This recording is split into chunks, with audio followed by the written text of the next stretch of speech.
everyone, Tim Swift here. I'm with LePage Infinity Realty.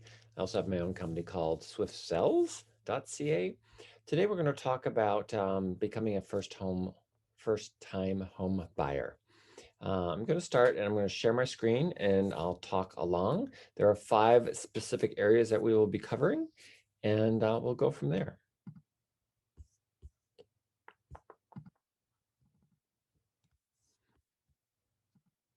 So the road to home ownership. This is kind of how we do it and the steps that we talk and take first-time home buyers through. That's my dog, Benny, and myself. Always have to have Benny in something I do. Steps for planning on buying a home or a condo. It's important to do your homework. Lots of things have changed, so you really kind of want to be up on all of those pieces. And so this is what this workshop's all about. So again, 5 steps. First of all, we want to talk about your financial plan, financial advisors, how to plan for making your deposits, a mortgage broker, how to pre-qualify, how much you need, those types of things. A real estate agent, such as myself. We'll talk about, that process, insurance agents, and why we talk about using an insurance professional versus a bank for mortgage insurance. And we'll also talk about the real estate attorney or tax, the lawyers that you need to do the closings here in Ontario. So financial planning, first step to home ownership. We have to kind of know what our expenses are, what money's coming in, what money's going out. Preparing a budget, so you know what your monthly expenses are, your planned expenses, vacations, holidays, that types of things. And it's important to kind of review that regularly to make sure you're able to have enough to enjoy life and to budget for the purchase of a home. Financial planners will work with you and your home buying team, such as myself, to ensure you have enough to buy your home and to ensure you can live comfortably. After you're all settled, you work on your future financial plans, such as saving for retirement, saving for education plans, that type of thing. RRSPs versus TFSAs for your deposits. The answer is, if you can, use both. If you have difficulty saving in the past, you start out with your tax-free savings account, your TFSA. And that can be transferred into your RSP annually to create some sort of tax refund or offset against your taxes. With RRSPs, first-time home buyers can withdraw up to $35,000 per person. So if you're a married couple or even if you're partners and you're going in together, you can each borrow $35,000 from your RSP. It's not taxable if it's repaid over a 15-year period, which starts the second year after you've accessed it. The funds have to be in your RSP at least 90 days prior to your closing date. That's the one stipulation. And your real estate lawyer and your mortgage person can help you figure out how and when to use these and when those funds are needed. The home buyers program that the CRA allows, your first repayments due the second calendar year after withdrawal. So for instance, if you withdraw $35,000 in 2020, you must contribute at least $2,333 a year for the 15 years. And that goes back to your RSP without any tax or any penalty. Home buyers credit for first-time home buyers is a non-refundable tax credit on your federal tax returns. This can be $5,000, resulting in a savings on your taxes of $750 or 15% of the $5,000. It's available for first-time home buyers in the year of purchase. Now, I've worked with a number of clients where one of the couple has used their tax credits and the other has not. So in the transaction, those numbers are figured in so that if you're using your TFSA or your RRSP, or your RSP specifically. One person can access it, the other cannot, according to tax regulations. Again, that's a good accountant question. If you have a concern, I can answer most of those, but tax accountants are always a good reliable source. So as we go along, we'll talk about, cost that you would incur as the buyer on a first-time home buyer. So with a financial planner, getting their advice costs you zero. The second group of folks that we'll deal with is mortgage brokers. Now, I talk specifically about mortgage brokers and getting pre-approvals. There is a reason why to choose a broker is, one, there's no cost to you. The banks pay them for bringing clients to them. It saves on your credit score dings. So every time you say you decide to shop your mortgage around to various banks, every time you go to a bank, they're going to want to pull your credit score. Every time they pull your credit score, it dings your credit score and your credit score goes down. And we want your credit score to go up. So using a mortgage broker, they're accessing your credit report one time, and they can shop it around to multiple banks and financial institutions to find you the best rates and the best deal for you on your mortgage. And they do that, and it doesn't cost you anything, so it saves you a lot of time. An example, as I was just talking, as you go from bank to bank, they can pull your credit report to determine your eligibility, and then it dings your credit report every time it's accessed. It's like if you apply for a car loan or you apply for a bank card. So when you're starting the process of getting ready to buy your first home, you want to make sure you're not doing any of that, so that your credit score is not getting dinged by, somebody's offered you a deal to, we'll give you a 10% discount if you sign up for our credit card. You don't want to be doing that when you're in the process of buying a home. So again, your mortgage broker pulls your score one time, shops it around, finds the best options and the best rates, saves you time, money, and headaches, and it saves your credit score for sure. So the next step, I'm missing a card. Oh, so again, to cost to buyer so far, financial planner's advice 0, mortgage broker 0. So you've paid nothing so far.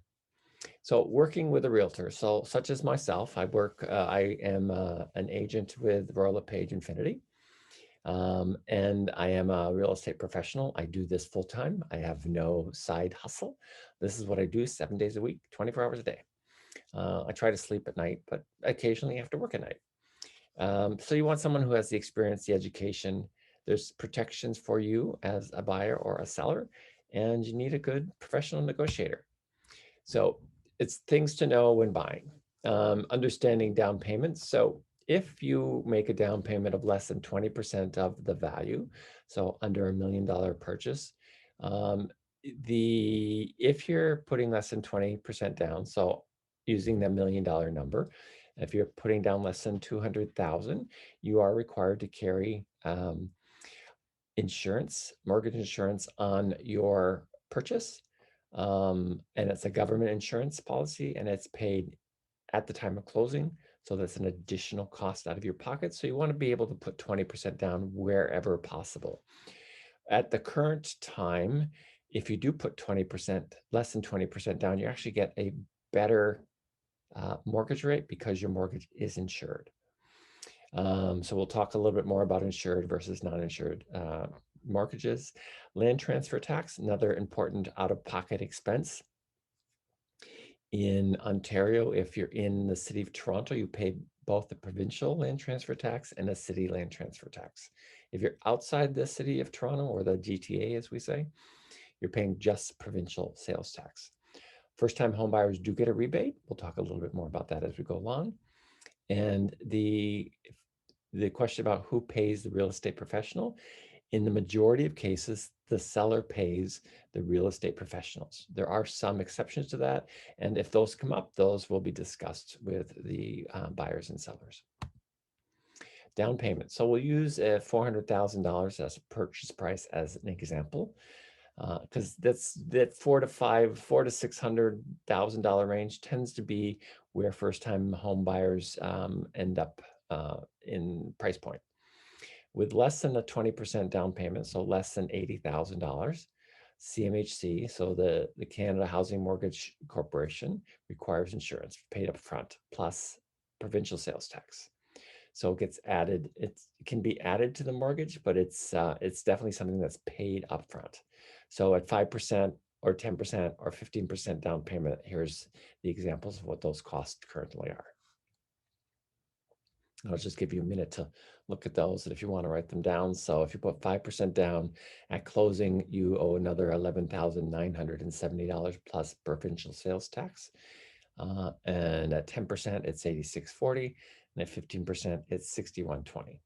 So as I said, there is some advantage to taking an insured mortgage currently because the interest rates are below 2% fixed for 5 years for insured mortgages. There's also the stress test that has to be brought into the question. So as of January 1st, 2018, all home buyers applying for a mortgage are required to qualify at either 2 points above prime or at the 5-year fixed mortgage rate. So those numbers have actually significantly gone down, but they do affect the amount that one can borrow.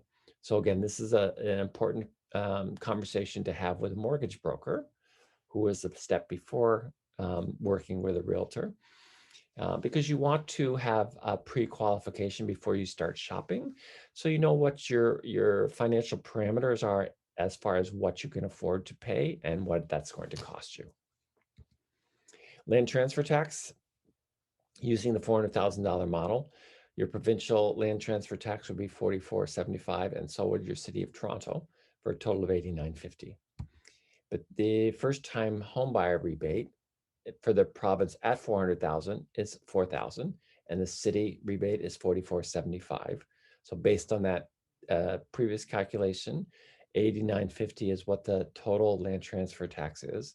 The rebate from the province and the city, $84.75. So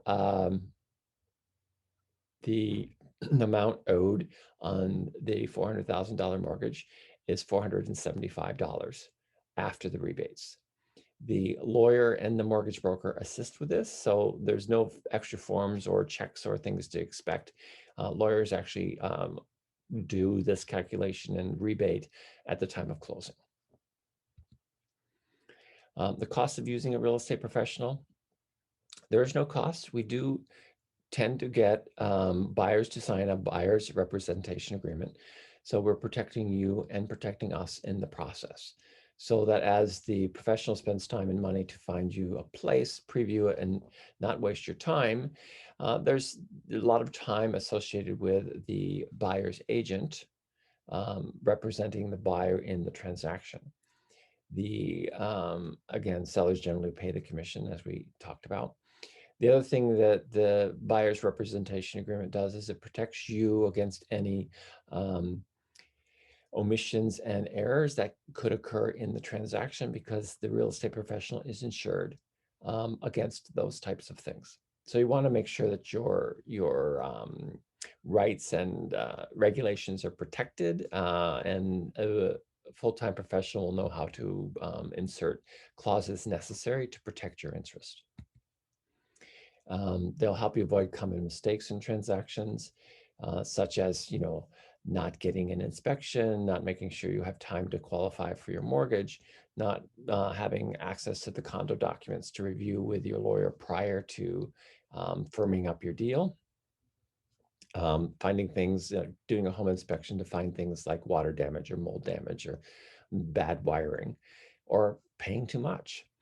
And with working with a real estate professional such as myself, I have two search engines that you can get instant access to new postings. So you can see postings that come up that are within the area you're looking, within the price range you're looking, and the size that you're looking. And that can happen on a daily basis. Most important, as I was saying, your licensed real estate representative is insured against errors and omissions. So it protects you from unforeseen issues that can arise, such as inaccurate information from the listing agent, provided by the sellers, errors in documentation, versus buying on your own. So there's a lot of people like, well, I'll just avoid all working with an agent and I'll get a better deal. It's like, not necessarily, and most times you won't, because even if you try and negotiate it on your own, the majority of buyers don't know the clauses and protections to put in place so that if something goes awry, there's an escape clause for them. So part-time agents versus full-time agents, I talk about this as using the example of a dentist.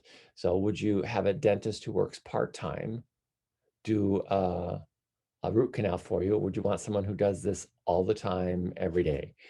For me, it's like if I have to have a root canal, I want someone who knows what they're doing, because I've had bad dentist and good dentist around taking care of my root canal.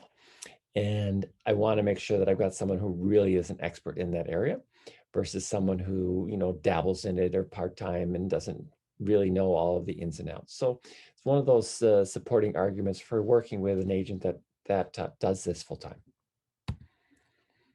Now, going back to our costs so far, financial planner, 0. Mortgage broker, 0. Real estate professional, 0. Those are your costs so far. Again, commissions paid by the seller the majority of the time in a real estate transaction where you are the buyer. Mortgage insurance versus life insurance. What you need to know before you sign anything. So in general, I'm being generalizing here, banks like to have people who have mortgages take out insurance with banks. And your life insurance needs change over time. And when you realize what happens in a bank having an insurance policy versus you carrying the insurance policy. So with the bank insurance policy, your principal is going down yearly. So your insurance coverage goes down yearly. And the recipient, say something happened at year 10 of your mortgage and you passed. That insurance money goes to the bank to pay the mortgage off. And only what the balance is, not for the whole amount. So say you had a $500,000 mortgage and you had $400,000 in insurance because you put $100,000 down. That amount decreases over time with the bank. If you had a $400,000 policy on your own that you had life insurance to cover your mortgage balance, your insurance policy is still worth $400,000 if you die in 10 years. And that $400,000 is paid to the estate versus to the bank. So the homeowner, survivors, can pay the mortgage off and still have money left over because of the difference in what's due to the bank and the total insurance amount. And you'll see, looking at this chart, you'll see that your life insurance needs change over time. And your mortgage and income replacement, all those types of insurances, they tend to end earlier as age-wise versus other expenses and accumulations over time, or leaving a legacy, as the slide is showing. So this is a really good chart for looking at mortgage insurance versus life insurance. So the owner of the mortgage of the policy is the individual from a life insurance perspective. Mortgage insurance is owned by the bank. Control of the policy is the lender, not the insured. Where the insurance policy can only be canceled or changed at your request. The amount of the insurance is based on the mortgage balance, and with life insurance is based on the level of benefit that you've chosen upfront. The value of the premiums, it's a level premium that decrease with a decreasing benefit, whereas life insurance is a level premium with a level benefit. So the benefit's never changing if you have the policy yourself. Cost of coverage is generally, mortgage insurance is generally more expensive. Life insurance is generally less expensive. Portability, if you change your mortgage, you must reapply for insurance at higher rates due to your increase in age. With the life insurance policy, it remains the same no matter where you have your mortgage. Benefits are paid to the bank versus to yourself as a tax-free benefit. the conversion, it's not convertible in mortgage insurance. It's convertible to permanent insurance for the recipient. Underwriting is done at the time of the claim, and it may not be payable if the bank determines that the deceased should not have qualified to begin with. So they do the underwriting at the back end. Whereas life insurance policy, the underwriting is done at the time of the application, the benefits guaranteed to be paid out to the beneficiaries. So this is a very good side-by-side comparison of mortgage insurance through the bank versus a life insurance policy that you take out to cover the balance of your mortgage. Again, types of insurance that you buy, there's term versus permanent, and you always want to make sure you have a combination. Term insurance is a temporary need, lower cost, fixed expiry dates. I mean, it's like having car insurance or something to cover your cost. Permanent is coverage for life. You receive the benefit at or during your life or at death, depending on the cash value. So it's you buy and own it versus having it's increasing premiums as it kind of renews versus a steady premium along the way. Term and permanent life insurance. Term insurance meets the high short-term needs, low initial cost, renewable option to convert. Permanent life insurance is protection through your lifetime, provides a death benefit, and builds cash value. So far, no cost for a financial planner, mortgage broker, real estate professional, and insurance professional to get the estimates. There will be cost insurance, of course, depending on which type of policy and cost that you request. Legal advice. So time to talk to your lawyers.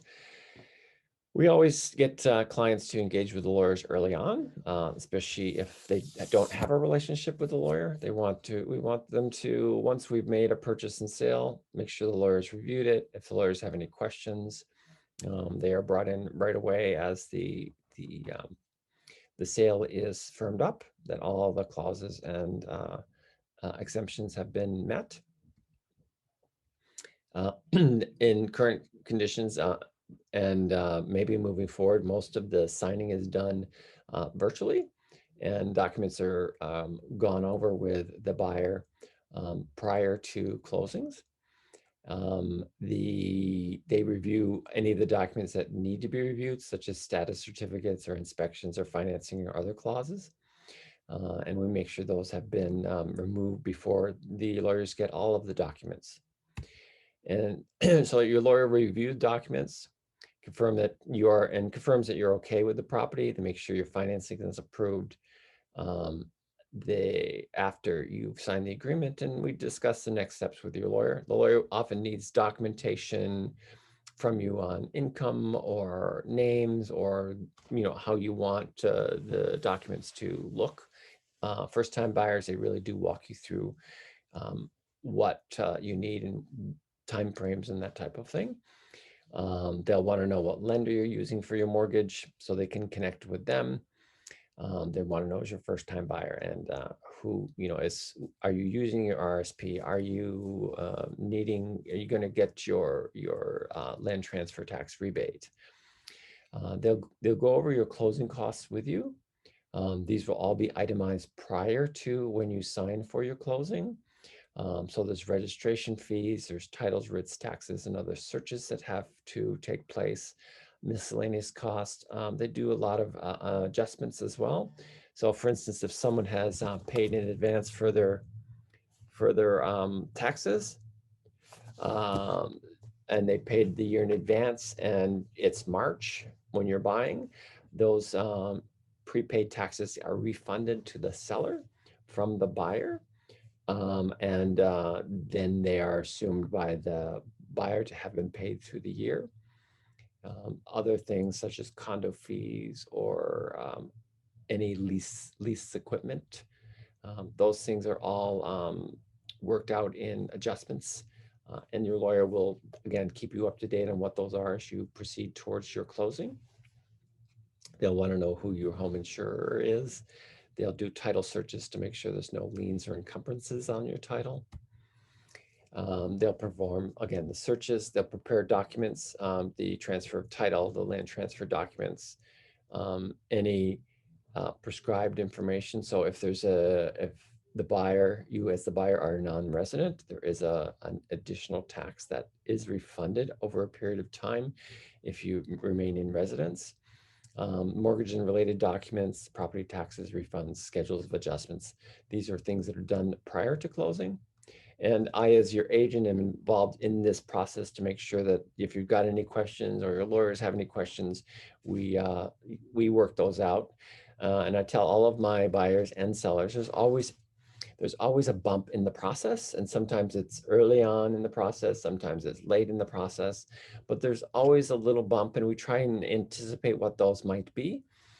So that when you sign for your closing, which tends to be 3 to 5 days before the actual closing date, business days, so that we know that checks are in hand, closing costs have been covered. We know that we've got all of the money that they need for closing, and then on the day of closing, the lawyers file the documents, usually about 3 in the afternoon or by 3 in the afternoon, and keys are then exchanged after that point. As I've been talking, you'll meet with your lawyer before closing. You'll sign transfers, tax documents, mortgage documents. You'll be required to bring the funds needed for your lawyer, not cash. This used to be a running joke in the Toronto area, that oftentimes foreign buyers would show up with suitcases full of cash. No cash. It's all done by either large bank drafts or wires to the lawyer's accounts, and the lawyers do the exchange at or before closing. And any other matters that need to be discussed will be discussed with your lawyer before closing. So on the closing, the lawyer will receive funds from your lender. They'll do subsearches, any titles and judgments. They do what's required to make sure that the title's good. They liaise with the vendor's lawyer and transfer funds to the lawyer. Register your transfer and your mortgage, and make sure your homeowner's insurance is in place. And once everything has been registered with the city, they'll arrange for you to get your keys. After closing, your lawyer will prepare a report outlining the transaction, provide you with all the useful information. They'll report to your mortgage lender as they required. They'll provide you with an accounting of all of the funds in and funds out, notify the tax office of the change in ownership, the condo corp of the change in ownership, and undertake any other matters that are required that haven't been addressed, such as buying out a water heater or a furnace, or making sure a lien has been taken off the title. Lawyers, most transactions are very, very straightforward, very smooth, but occasionally there are bumps that pop up in the middle of the road, and part of my job is to help smooth those over and figure out the solutions with the lawyers. So costs so far. Again, this is everything we've talked about. Lawyers' fees are approximately $2,000. And then when you talk about what other costs are needed or associated with a first-time buyer, and this is a good outline of that. Your lawyer's costs tend to be about $2,000. Your down payment will be 5 to 20% or more, depending on how much money you've set aside and where that's coming from. If it's coming from your RSPs, from your TFSAs. Your TFSAs, you can borrow whatever you want and put it back in at any time. There's no penalty. CRA doesn't need to know necessarily what's come in and what's gone out. They will, because it's a tax-free savings account, but it's after-tax money that goes into it. Your RSP, yes, they will track it. There are forms to sign for that. Land transfer tax based on your purchase. Here's the example of $500,000 in Toronto, outside of Toronto. First-time home buyer rebates in Toronto, outside of Toronto, what your total land transfer tax would be. Your insurance plan, depending on how much you decide to carry, and what kind of monthly fees you arrange with your insurance professional. So those are a good idea of kind of costs. I'm just going to leave that up here for a little bit and talk some more about that. So your lawyer's cost vary lawyer to lawyer, but generally $2,000 is a good amount to sort of set aside for that. Your down payment, you will have planned this with your mortgage broker, prior to closing. So you'll know that, okay, if I'm buying, if I'm buying a $600,000 house and I want to not have to pay insurance, I have to come up with $120,000 at closing, at or before closing, and my lawyer's cost and my land transfer tax. And if I'm a first-time home buyer, inside Toronto, I've got $4,500 that, on a $500,000, and it goes up, not as substantially, but it will continue to go up. So at 500,000, it's 84.75, or it's sorry, 500,000, it's 12,950, your land transfer tax. At $1 million, it's 23,000. So just about kind of double. And your insurance plans will vary depending on what you need.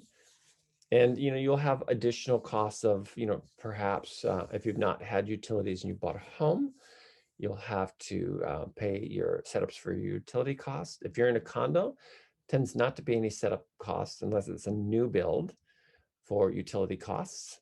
Your condo fees will be paid monthly, and most of them are done through automatic deposit or automatic withdrawals, and those forms will be through the condo corporation.